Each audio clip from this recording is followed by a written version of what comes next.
Hi and welcome. I'm George Pierce and I want to thank you for watching this video. This video is about 1950 Chevys, and if you like old cars, I think you're going to love this video. It's kind of short, but I think it's mighty sweet, so enjoy. Chevy made several different models. So this is the Style Line Special, and that was the one of the least expensive. Now this you're getting into the Bel Air. The Bel Air, see how there's no post? They eliminated the post between the front seat and the back seat, and that was one of the things that Bel Air advertised, so to speak, is that you had the open air feeling of a convertible without it being a convertible. Of course, I love the old convertibles. And notice the chrome. This is an old station wagon, and unfortunately, the wood is, there's less and less of it. So this is when they started taking away from the woody. So, but if there's a post, then you're probably looking at a Fleet Line. And if there's no post, it's probably a Bel Air. And of course, the low end model was the Special. So now this is custom.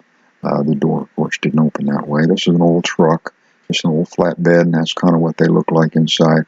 Real plain, but they drove like a truck. Boy, did they ever drive like a truck. But they were good, solid, tough vehicles. So, the 1950 Chevy, all they had was a 6-cylinder. It was either a 216.5 cubic inch, and that was rated at about 92 horse.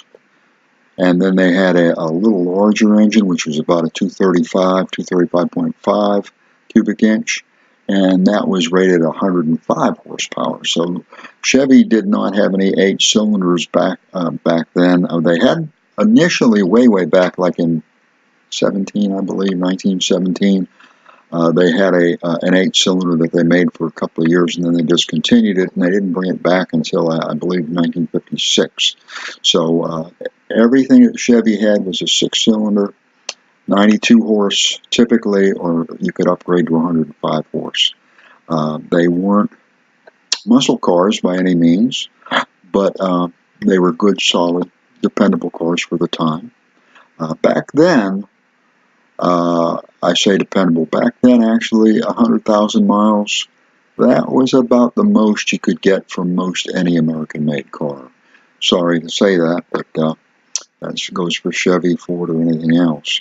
So you typically didn't get much beyond 100,000 miles. Now, and again, the Chevys around that time ran from 1,700 to a little over 2,000, 2,300, 2,200, depending on options and so on. And of course now you're looking at anywhere from maybe 8,000 on up for a nice, a Chevy in nice shape. You can find one for maybe much less if it needs a lot of restoration, but typically you're looking at quite a bit more money.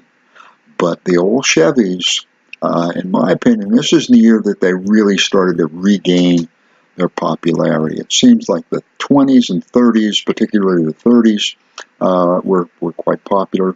The 40s, in fact, you'll find I'm going to put a link below.